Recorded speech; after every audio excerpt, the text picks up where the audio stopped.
If you're traveling to the U.S. or if you live in the U.S., there are a few rules you need to survive. Speaking English is one, and the other is knowing how to tip. Tipping is a big part of American service culture and not just at restaurants. So, it can save you a lot of trouble if you know the rules of tipping. Let's go.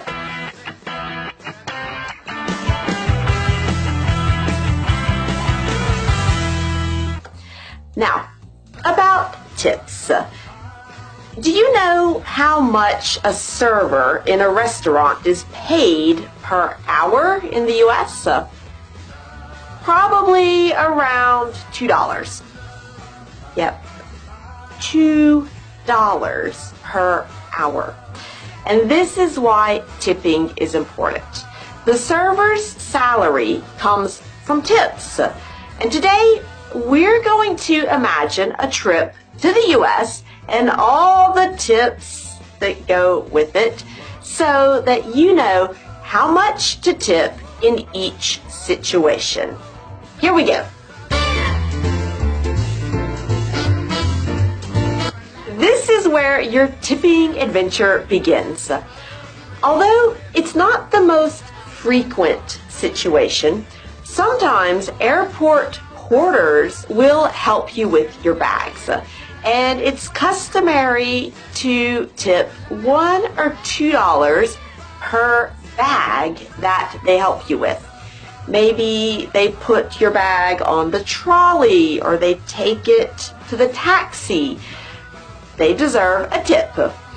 And if the porter meets you at the gate with a wheelchair, then $3 to $5 is normal for this service.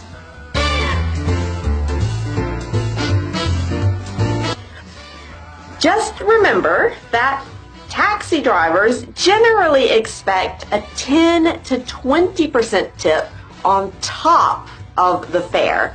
That's the price for the taxi.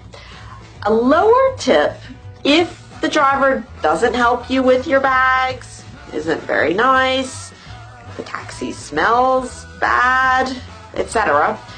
Higher if the driver is polite, he helps you with your bags, and he's wearing deodorant, etc.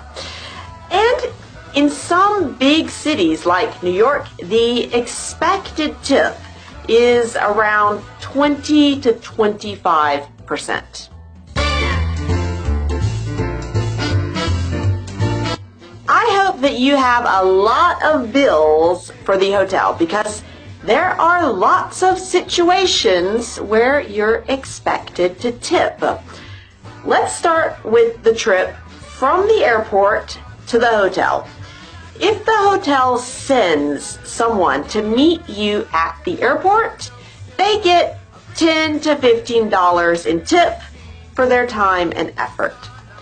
If someone comes to carry your bags from the taxi or the shuttle to the front desk, or from the front desk up to your room, then you should tip that person $2 to $3 per bag. As for the cleaning service, it's nice to leave them $2 to $5 for each day of your stay.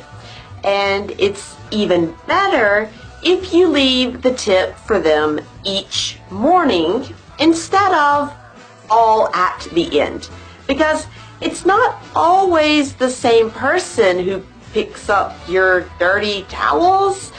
So this way, the cleaning person of the day is sure to get their tip. And it's also nice to leave a little thank you note, but this isn't expected. It's just nice.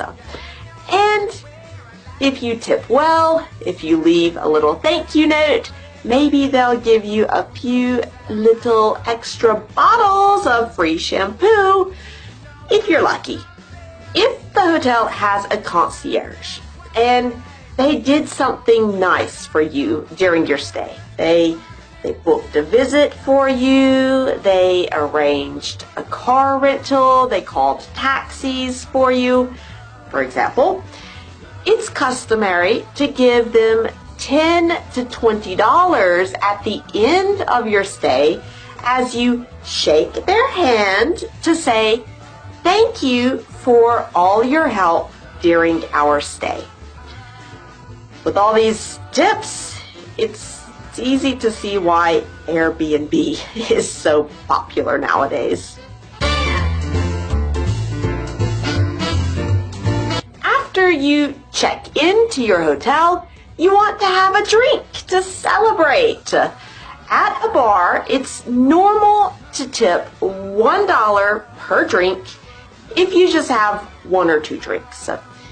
If you have 3 or 4 drinks, it's okay to tip $2 total.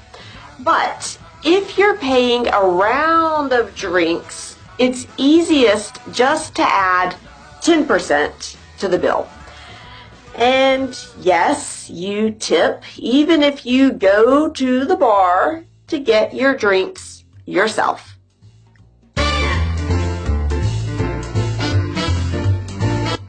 Then it's dinner time. At restaurants, 15 to 20% of your total bill is the standard tip rate. And it's more like 20% in big cities. So, if your bill totals $100, leave $15 to $20 as tip. 15% if the service was good, 20% if the service was really good, and if you weren't really happy with the service, it's still customary to leave at least 10%.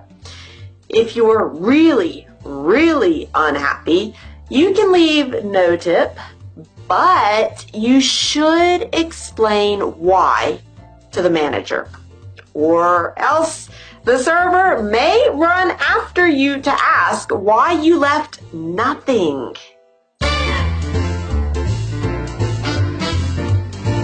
Buffets are a little different from sit-down restaurants. At a buffet, no one brings your food to you, but someone does bring your drinks and cleans the dishes from the table so that you can return and continue pigging out. Because that's why buffets exist, right? Yeah.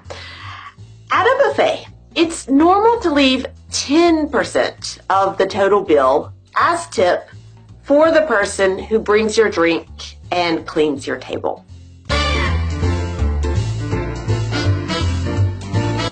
You want to get your hair styled. You're expected to tip. 15 to 20% is the standard, plus $3 to $5 for the person who shampoos your hair. Sometimes the staff can't add the tip onto your official bill, so if you go to the hair salon, be sure to have a lot of small bills on you, like 1s and 5s, maybe 10s, maybe 20s if it's a really expensive salon.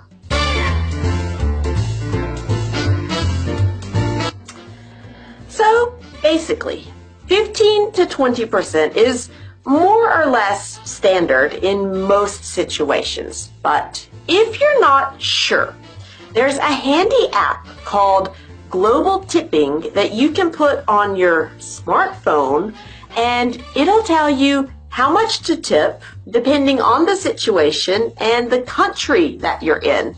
It makes tipping easier, but not any cheaper.